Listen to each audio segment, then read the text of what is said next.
Middle east में Hamas और Hezbollah के खिलाफ खुले इजरायली मोर्चे को अब अमेरिका ने विस्तार देना शुरू कर दिया है। इस विचार के तहत टारगेट है यमन का विद्रोही संगठन हूती। इस संगठन ने एक सेना के रूप में ईरानी प्रॉक्सी बनकर युद्ध लड़ने की क्षमता का विकास किया है, हथियारों का निर्माण किया है। लेकिन हमास और हिजबुल्लाह के बुरे हश्र के बाद भी हूती ने आक्रामक तेवर नहीं बदले, इसराइल को निशाना बनाया। इसलिए अमेरिका और इसराइल ने हूती के खिलाफ संयुक्त मोर्चा खोल दिया है। लेकिन क्या ये जंग आसान होगी? जवाब इस रिपोर्ट में देखिए।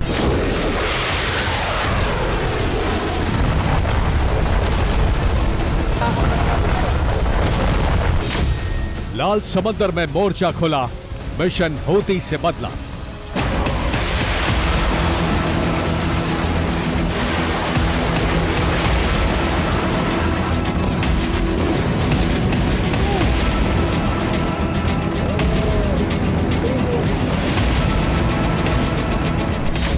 पहले इजराइल पर हमले।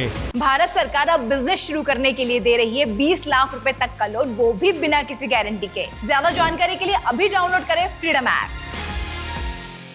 अब हूती के ठिकाने दिल्ली।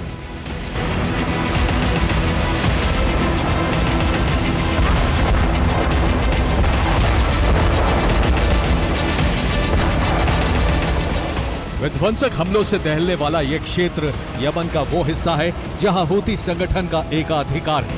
ये वही क्षेत्र है जिसके समुद्री तट के क्षेत्र में दुनिया के लिए हूती ने मुश्किलें खड़ी की। लेकिन अब यही क्षेत्र दुनिया को टेंशन देने वाले हूती संगठन के लड़ाकों के लिए कब्रिस्तान बनने जा रहा है।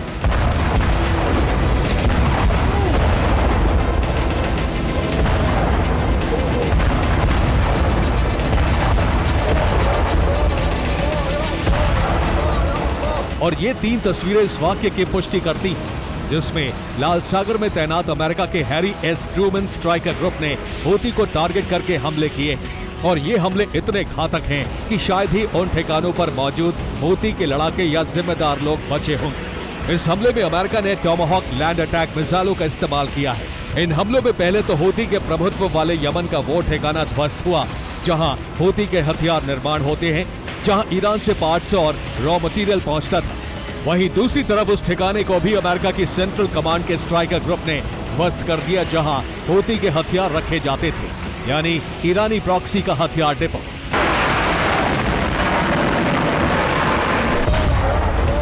और ये कार्रवाई सिर्फ अमेरिका ने इसलिए नहीं की क्योंकि लाल सागर की रेखा में अमेरिका के लिए हूती संकट बनता जा रहा था, बल्कि इस कार्रवाई के पीछे कारण है इजराइल पर होने वाले हमले, जिसे ईरान के इशारे पर हूती के लड़ाके अंजाम दे रहे थे। इसलिए इस ऑपरेशन में अमेरिका के साथ इजराइल भी शामिल था।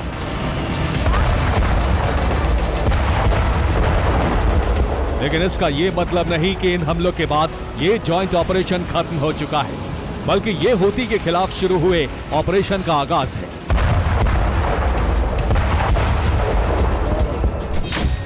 हमास हिजबुल्लाह के बाद यमन पर बारूदी आघात।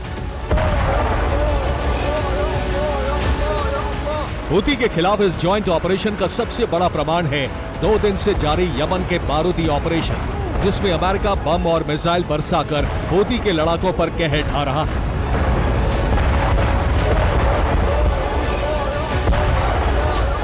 लेकिन हूती के खिलाफ शुरू हुआ ये ऑपरेशन सबसे मुश्किल भी है।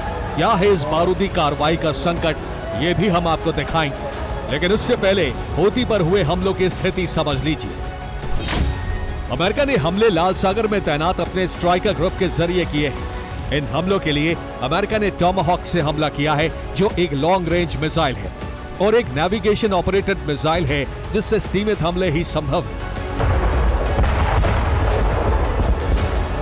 जिसका मतलब यह है कि अगर हूती को नुकसान वाले ठिकानों की जानकारी ना हो तो ये मिसाइल सिर्फ इंफ्रास्ट्रक्चर को नुकसान पहुंचाती है, ना कि टारगेट। इसलिए लार्ज स्केल पर हूती के ठिकानों पर हमले करना सबसे बड़ी मुश्किल है। लेकिन इसके अलावा भी हमास और हिजबुल्लाह के मुकाबले हूती के खिलाफ युद्ध इतना आसान नहीं है, जिसका कारण है हूती के ठिकाने और एक फोर्स के तौर पर हूती संगठन का काम।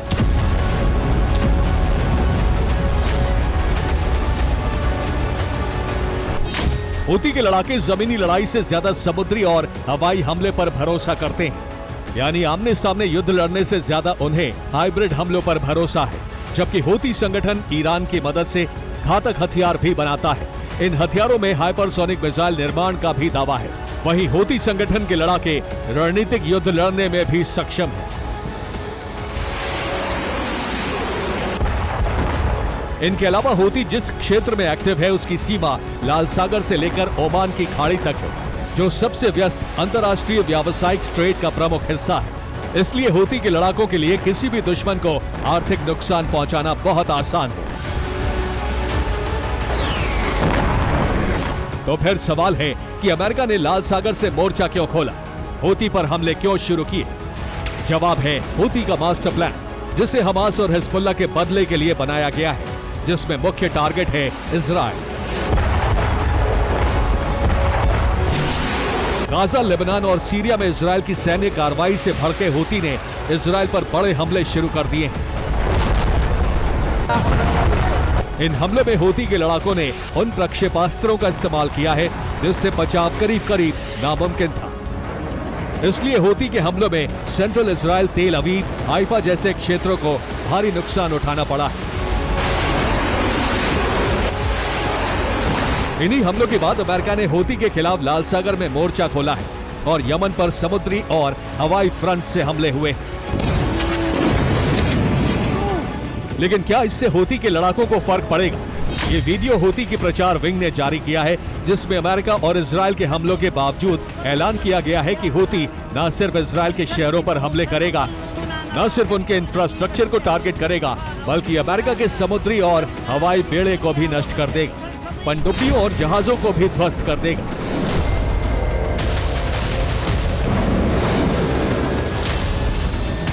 हूती के इस अभियान को लेकर यह भी दावा किया गया है कि इस काम में यमन के नागरिकों का भी सहयोग मिल रहा है,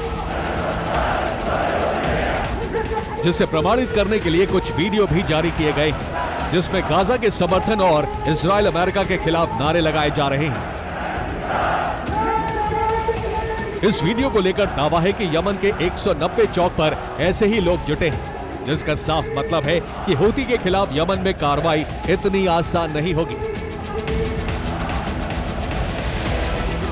भले ही हूती टारगेट है, लेकिन गाजा या लेबनान जैसा युद्ध इस क्षेत्र में नामुमकिन है।